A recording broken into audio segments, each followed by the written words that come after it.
राजनीति में सब पासों का खेल है, पासे जिसकी तरफ चाल वही चलेगा, और आज यही हुआ है। वो बीजेपी जो बीते लोकसभा चुनाव में कहीं मायूस नजर आ रही थी, अब उसके चेहरे पर मुस्कान खिली है। खेलने की क्या वजह है, हम इस वीडियो में आपको बताएंगे। दरअसल बीते दिन राज्यसभा की 12 सीटों पर हुए उपचुनाव में बीजेपी के 9 उम्मीदवार निर्विरोध जीत गए हैं, और अगर एनडीए को मिला ले तो कुल 11 उम्मीदवार सत्ता पक्ष के निर्विरोध जीते हैं। इस तरह एनडीए ने राज्यसभा में बहुमत का आंकड़ा भी छू लिया है। देश के 9 राज्यों की 12 सीटों पर होने वाले राज्यसभा उपचुनाव से पहले ही सभी कैंडिडेट निर्विरोध चुन लिए गए हैं। ये सभी कैंडिडेट असम, बिहार और महाराष्ट्र की 2-2 सीटों पर और हरियाणा, मध्य प्रदेश, राजस्थान, त्रिपुरा, तेलंगाना और ओडिशा की 1-1 सीट पर जीते हैं। इनमें बीजेपी के 9, कांग्रेस का 1, एनसीपी अजित पवार गुट का 1 और राष्ट्रीय लोकसभा मोर्चा का 1 सदस्य निर्वाचित हुआ है। राज्यसभा में 245 सीटें हैं। हालांकि वर्तमान में 8 सीटें, इनमें 4 जम्मू कश्मीर से और 4 मनोनीत की सीटें खाली हैं। सदन की मौजूदा सदस्य संख्या 237 के साथ बहुमत का आंकड़ा 119 है।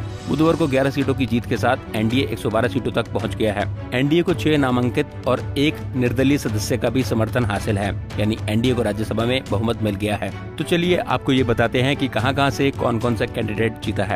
पंजाब कांग्रेस का दामन छोड़कर बीजेपी में आए रवनीत सिंह बिट्टू की राजस्थान से निर्विरोध जीत हुई है। एक वक्त में खुद को हरियाणा कांग्रेस की दिग्गज नेता कहलाने वाली किरण चौधरी को बीजेपी के परचम तले राज्यसभा के लिए निर्विरोध चुना गया है। मध्य प्रदेश बीजेपी से जॉर्ज कुरियन को निर्विरोध चुना गया है। बिहार बीजेपी से मनन कुमार मिश्रा, असम बीजेपी से रामेश्वर तेली और मिशन रंजन दास, महाराष्ट्र बीजेपी से धैर्यशील पाटिल, ओडिशा बीजेपी से ममता मोहंता और त्रिपुरा बीजेपी से राजीव भट्टाचार्य को निर्विरोध चुना गया है। ये सभी 9 वो कैंडिडेट हैं जो बीजेपी के परचम तले निर्विरोध चुने गए हैं। इसके अलावा बीजेपी के सहयोगी दलों में से यानी कि एनडीए से महाराष्ट्र से अजित पवार गुट की एनसीपी से नितिन पाटिल और बिहार से राष्ट्रीय लोकसभा मोर्चा से उपेंद्र कुशवाहा को निर्विरोध चुना गया है। तो वहीं विपक्ष से तेलंगाना से कांग्रेस के अभिषेक मनु सिंघवी को निर्विरोध चुना गया है।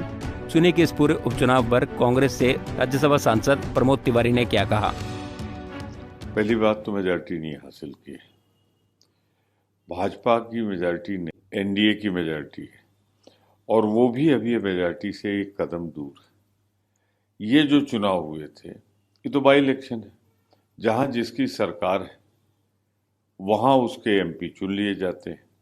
तो ये मध्य प्रदेश से आए हैं, हरियाणा से आए हैं या उन राज्यों से आए हैं जहां भाजपा की सरकार है, महाराष्ट्र है, बिहार है, एनडीए की सरकार।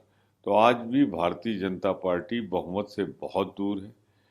बैसाखी पे निर्भर है वो सहयोगों की, कब क्या हो जाए कोई नहीं जानता। जबकि कांग्रेस छोड़कर बीजेपी में आई हरियाणा की किरण चौधरी ने खुद को राज्यसभा के लिए निर्विरोध चुने जाने पर कहा, मैं इस सम्मान के लिए पार्टी के शीर्ष नेतृत्व को धन्यवाद देती हूँ। ये बीजेपी की कार्य प्रणाली को दर्शाता है। 20 साल पहले मैंने कांग्रेस के टिकट पर चुनाव लड़ा था। वे सभी मुझे हराने के लिए साजिश कर रहे थे। मुझे बीजेपी से जुड़े होने पर गर्व है। उन्हें डर था कि कांग्रेस के विधायक क्रॉस वोटिंग करेंगे। खैर, अब ये भी जान लेते हैं कि ये उपचुनाव करवाने की जरूरत क्यों पड़ी। दरअसल असम में कामाख्या प्रसाद ताशा और सर्वानंद सोनोवाल, बिहार में मीसा भारती और विवेक ठाकुर, हरियाणा के दीपेंद्र हुड्डा, मध्य प्रदेश के ज्योतिरादित्य माधवराज सिंधिया, महाराष्ट्र के छत्रपति उदयन राजे भोसले और पीयूष वेद प्रकाश गोयल, राजस्थान के केसी वेणुगोपाल और त्रिपुरा से बिप्लब देव के लोकसभा सदस्य चुने जाने और तेलंगाना के केशव राव और ओडिशा की ममता मोहंता के इस्तीफे से 12 सीटें खाली हुई थी, जिन पर फिर से चुनाव करवाया गया। हालांकि अभी भी 8 सीटें ऐसी हैं जिन्हें भरा जाना बाकी है। अब जितने भी सदस्य राज्यसभा के अंदर दाखिल हो चुके हैं, उन सभी का कार्यकाल 2028 तक बना रहेगा। Bureau report, Punjab Kesari TV. हमसे जुड़े रहने के लिए हमारे YouTube चैनल को सब्सक्राइब करें और नई वीडियो की नोटिफिकेशन के लिए बेल आइकॉन को दबाएं।